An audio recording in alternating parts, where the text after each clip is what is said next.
Hey yo yo yo! Salut les turfeuses, salut les turfeurs, bienvenue pour un nouveau pronostic de Benoît Requin. Ok, place au pronostic du quintet du lundi 26 février, direction Cagnes-sur-Mer pour le prix Jacques Géliot. Plat 1500 mètres, 16 partants, réunion 1, course 2, indice de confiance 1 sur 5.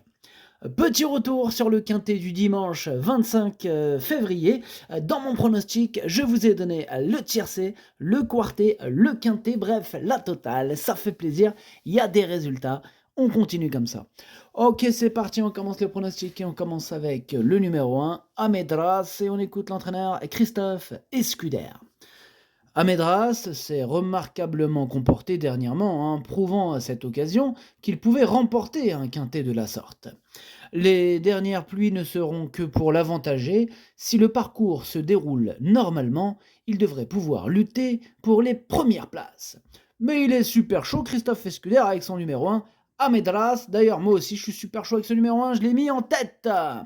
On passe au numéro 2, Kama, et on écoute Madame Manon Scandella Lacaille.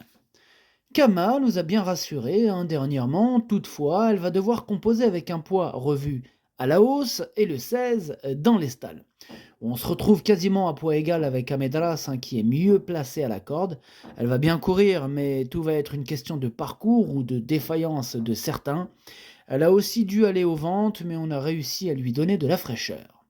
Ce numéro 2 lui aussi me plaît beaucoup, mais je l'ai mis un petit peu plus loin, je l'ai mis 5e. On passe au numéro 3, Bemer, et on écoute Andreas Suboric. Bemer avait l'as à la corde dernièrement, et cela n'a pas été un avantage. Il a cédé dans les 200 derniers mètres. Avec 61 kg à porter, il a manqué de vitesse pour finir ce jour-là. Il a été baissé d'1 kilo sur l'échelle des poids, et on revient sur plus court.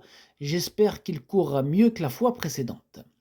Alors, lui par contre, ce numéro 3, je ne l'ai pas retenu, mais il est quand même en plein milieu de ma petite liste des possibles troubles faits, attention. On passe au numéro 4, It's Chico Time, et on écoute Thiago Martins. It's Chico Time est un cheval qui possède de la qualité. Ses 3 sorties en France sont bonnes, et maintenant qu'il peut courir un handicap, on va tenter. Il va se présenter en belles conditions, et le fait de retrouver le gazon ne le gênera pas. J'espère le voir bien courir. Pareil, ce numéro 4, lui non plus, je l'ai pas retenu. Par contre, c'est lui le chef et le capitaine. Et ouais, c'est lui le capitaine, ce numéro 4, de ma petite liste des possibles casseurs de tickets repérés. Attention. On passe au numéro 5, Village Anglais. On écoute Jérôme Régnier. Village Anglais vient de bien courir sur ce parcours face au seul 4 ans. Il va affronter cette fois ses aînés. De la pluie est prévue et si la piste venait à s'assouplir, cela serait un avantage pour lui. Il est resté bien et je suis assez confiant, il devrait bien tenir sa partie. Alors, ce numéro 5 qui fait partie de mes préférés, j'y crois, je l'ai mis très haut, je l'ai mis 3e. On enchaîne avec le numéro 6, Peace Warrior, et on n'aura pas les commentaires de l'entraîneur, c'est Ramon Costa Aguilar, il est parti pêcher tout seul, amuse-toi bien tout seul. Alors, ce numéro 6, lui par contre, je ne l'ai pas retenu. On passe donc au numéro 7, Rosanne du Gouet, et on écoute mademoiselle Anne-Sophie Crombez. Rosanne du Gouet n'a pas de marge à cette valeur, mais elle est capable de remporter une telle épreuve à condition de pouvoir bénéficier d'un bon parcours. Elle va s'élancer une nouvelle fois en dehors, ce qui complique la tâche. La seule petite chance, c'est qu'il va encore pleuvoir et que peut-être le peloton va se décaler en dehors, sinon elle est très bien. Eh bien, ce numéro 7, lui, par contre, je l'ai pas retenu, enfin lui aussi d'ailleurs, je l'ai pas retenu.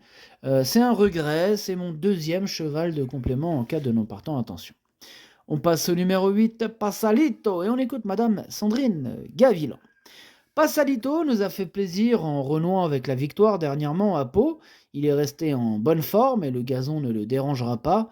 Certes, sa marge de manœuvre semble plus réduite, mais avec un bon parcours, une place est envisageable. On effectue le déplacement avec des ambitions. Alors, ce numéro 8, il me plaît bien. Lui, je l'ai gardé, mais plutôt carrément en toute fin de combinaison. On passe au numéro 9, Gift of the G, et on écoute Madame Jeanne Soubagnier. Gift of the G effectue ce long déplacement car le cheval semble très bien le matin. Il va retrouver un gazon très souple qu'il affectionne et avait très bien couru en début de carrière sur ce parcours. Sa valeur ayant été revue à la baisse, il demeure compétitif. Nanti d'un bon numéro de corde, j'en attends une bonne performance. Bon, malgré ce bon numéro de corde, ce numéro 9, je ne l'ai pas retenu. Bon, en même temps, on ne peut pas tous les retenir, j'ai fait mon choix. On enchaîne avec le numéro 10, Bluff, et on écoute Nicolas Perret. Bluff a terminé de belle façon dernièrement, et cela est encourageant pour la suite. Le fait de revenir sur une distance plus courte s'est avéré également positif. Ma principale interrogation est son aptitude aux pistes très souples. S'il s'y adapte, il devrait bien courir, d'autant que sa forme est sûre. Sa forme est sûre, on va voir ce qu'il va faire. En tout cas, moi, il me plaît bien et je l'ai gardé en bout de combinaison. On passe au numéro 11, c'est Wind of Change et on écoute Jess Paris. Wind of Change continue à me faire plaisir, montrant qu'il peut bien faire dans les quintés. Dernièrement, il a bénéficié d'un bon parcours et j'espère que ce sera encore le cas ce lundi. Toujours en forme, j'en attends une belle performance. Il en attend une belle performance, moi aussi, j'y crois, je l'ai mis très haut, je l'ai mis deuxième. On passe au numéro 12, c'est Manarola et on écoute Pierre Sigaud. Manarola a fait une bonne rentrée dans une classe 2 où elle se trouvait presque à poids égal avec des chevaux entre 40 et 47 de valeur. Elle a progressé et j'en attends une bonne performance, d'autant plus qu'on attend beaucoup d'eau. Alors le 13 à la corde n'est pas gênant, elle ne sera pas dans les mauvais coups, ni dans la mauvaise portion de terrain. Voilà, important à préciser. Je serais déçu de ne pas la voir à l'arrivée. Eh bien, ce numéro 12, par contre, je ne l'ai pas retenu, mais il est à l'arrière de ma petite liste des possibles troubles faits. D'ailleurs, on clôture cette liste avec ce 12. On enchaîne avec le numéro 13, Till We Die, et on écoute Christophe Escuder. Till We Die avait besoin de retrouver le rythme de la compétition. Il faut qu'elle nous rassure, mais elle me semble en bonne forme et elle est mieux située sur l'échelle des valeurs. De plus, elle devrait trouver une piste très souple qu'elle affectionne. Dès lors, j'en escompte une bonne course, une place n'est pas à exclure. Ce numéro 13, moi je ne l'ai pas du tout retenu. Non, je l'ai mis de côté. Vraiment, j'en ai préféré d'autres. J'espère que je ne me trompe pas. On passe au numéro 14, Monsieur Cassiopée. On écoute Henri-Alex Pantal. Monsieur Cassiopée est bien et tourne un peu autour de son handicap. Un terrain plus souple sera mieux pour lui. Il paraît qu'il a bien plu à Cagnes récemment, donc cela va l'aider. Bon, tant mieux, Henri-Alex Pantal. Ce numéro 14 me plaît bien, je l'ai mis 6e. On passe au numéro 15, Sassica, et on écoute Andreas Suborik.